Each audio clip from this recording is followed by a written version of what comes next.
Galera, que alegria! Pai de Deus Maranata mais uma vez com vocês. Aonde? Nossa Palavra Encarnada, domingo, dia 29 de setembro, o mês terminando, galera. Meu Deus do céu!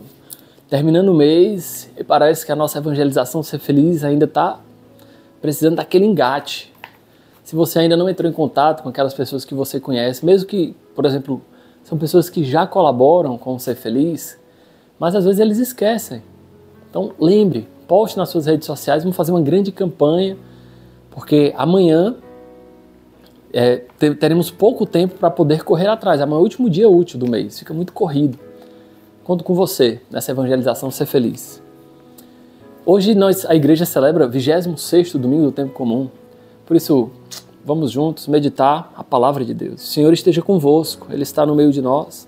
Proclamação do Evangelho de Jesus Cristo segundo Marcos. Glória a vós, Senhor. Naquele tempo, João disse a Jesus: Mestre, vimos o homem expulsar demônios em teu nome, mas nós o proibimos, porque ele não nos segue. Jesus disse: Não proibais, pois ninguém faz milagres em meu nome para depois falar mal de mim. Que não é contra nós, é a nosso favor. Em verdade vos digo, quem vos der a beber um copo de água porque sois de Cristo, não ficará sem receber sua recompensa. E se alguém escandalizar um destes pequeninos que creem, melhor seria que fosse jogado no mar como uma pedra, de moinho amarrada ao pescoço.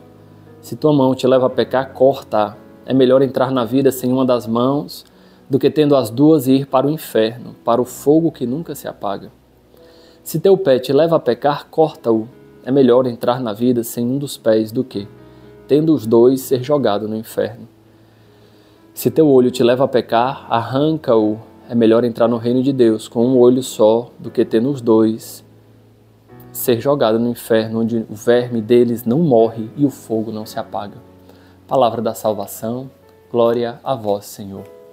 Meus irmãos, esse evangelho de hoje ele é muito interessante, porque parece que a graça de Deus ela consegue ir além de onde a igreja está.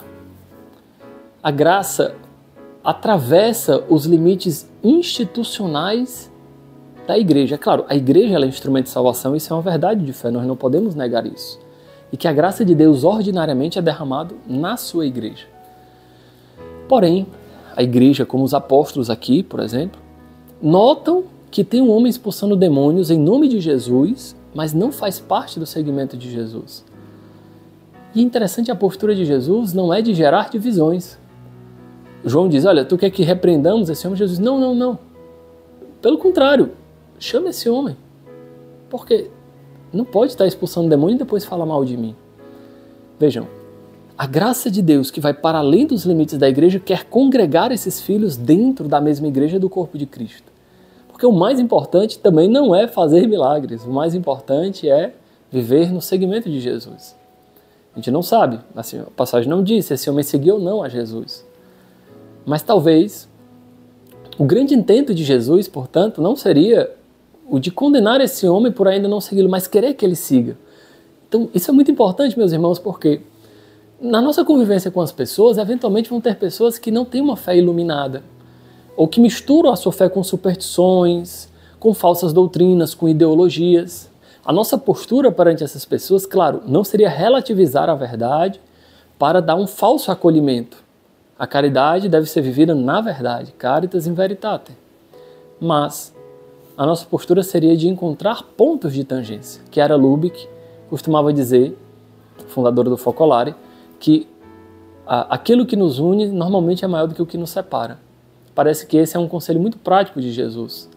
Muito interessante, porque na primeira leitura nós vemos a liturgia da igreja falar que o Senhor, ele desce para dividir o espírito de Elias, né? Não, claro, não é o espírito de Elias como profeta, né? Porque aí ele fica fragmentado, mas a graça de Deus que foi derramada a Elias, Deus iria compartilhar com outros homens, com outros 72. E por isso Elias reúne essa galera toda para poder escutar o que o Senhor Deus irá falar. Mal sabia ele que, de fato, o Senhor ia dar o espírito de Elias de Moisés a 72 pessoas. Porém, Eudade e Medade, 2 homens, ou seja, só 70 que estavam lá, Eudade e Medade não estavam presentes fisicamente lá. Porém, como o Senhor havia prometido que ia derramar, a eles também foi dado a profecia. E mesmo eles estando fora do local da reunião, eles receberam o espírito da profecia de Moisés e começaram a profetizar. E algumas pessoas, Josué, filho de Num, disse: Moisés, meu senhor, manda que eles se calem. E Moisés respondeu: não, tu tens ciúmes? Quem dera se todo o povo de Deus fosse profeta. Então, é um paralelo muito interessante. Porque nos dois fatos, nos dois relatos, no Evangelho e na primeira leitura, nós notamos que a graça de Deus supera, vai além daqueles limites que os nossos olhos humanos conseguem ver. Claro, a postura de Moisés também é muito parecida com a de Jesus, porque não manda eles se calarem, pelo contrário. Ele elogia esses homens, porque ele gostaria que, na verdade, todos os filhos de Deus, os filhos de Israel, os filhos de Deus não, né? Os filhos de Israel, se tornassem profetas, profetizassem. Compreendem, meus irmãos? Compreendem, minhas irmãs? Então, o Evangelho ele continua falando que nós devemos sempre pegar as coisas boas. Aquele que der para vocês, nem que seja um copo d'água, não ficará sem recompensa. Mas aí Jesus aproveita esse ensinamento para começar um outro ensinamento. Mas também aqueles que escandalizarem, melhor seria que amarrasse uma pedra no pescoço e jogasse no mar. Um absurdo, né? Uma morte sufocada. Certamente uma das mortes mais angustiantes que tem. O escândalo, meus irmãos, ele é tão grave que é pior do que a morte para Jesus.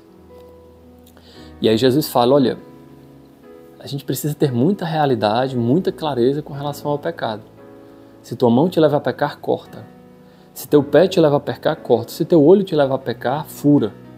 Óbvio, Jesus não está sendo aí literal, não é? Não está sendo literal porque a flagelação, a autoflagelação é errado. É um pecado, entendeu? Mas essa passagem ela faz paralelo com a lei de Talião, que era muito conhecido na Idade Antiga. Olho por olho e dente por dente. Olho por olho e dente por dente. O que Jesus está dizendo na prática é olho por olho e dente por dente. É melhor perder um olho do que retribuir a justiça humana, como a lei de Talião quer, do que pecar. É melhor, por quê? Porque a ira do homem não realiza a graça de Deus, não realiza a justiça de Deus. Compreendem? Olho por olho e dente por dente, é melhor perder a mão, é melhor perder o pé, é melhor perder o olho do que pecar. Entendem? Sofrer a injustiça é sempre melhor do que infligir a injustiça.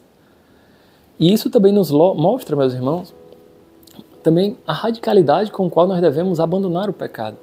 Infelizmente, aceitamos em nós mesmos, não é nos outros, né? Não é, porque o santo não é aquele que impõe aos outros aquilo que ele gostaria de viver. Não, o santo é aquele que vive, mesmo que os outros não vivam. A radicalidade, às vezes, de abandonar a vida de pecado, de lutar, de se esforçar pela vida de pecado. Vejam, meus irmãos, vejamos, minhas irmãs, quantas vezes nós, no nosso interior, dialogamos com o pecado. Quantas vezes, no nosso interior, nós conversamos que queremos ser de Deus, mas lá no fundo preservamos uma prática injusta, uma prática iníqua. Queremos, por exemplo, formar um cristianismo aos nossos próprios padrões, né?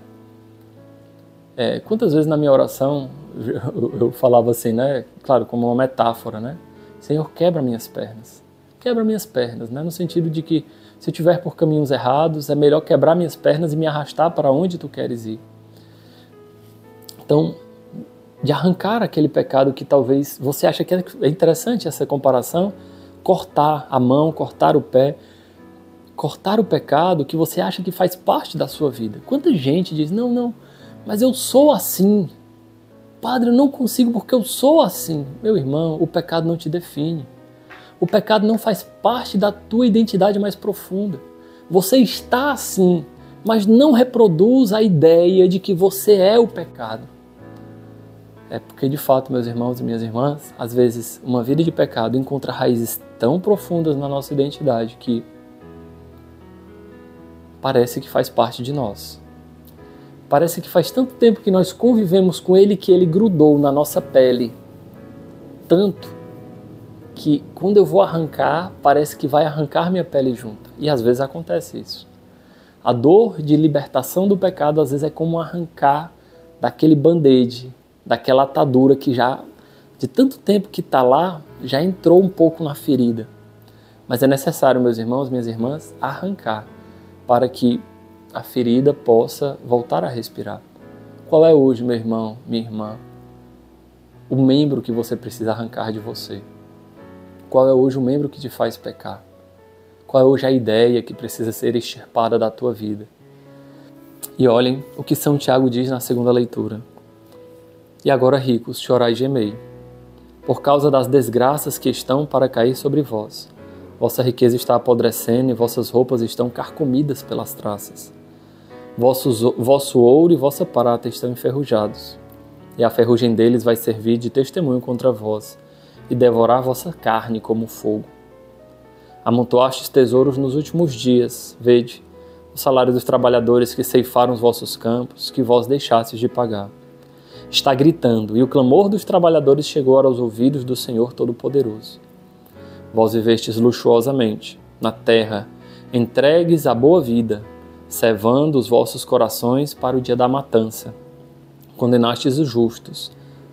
Condenaste o justo e o assassinaste. Ele não resiste a vós.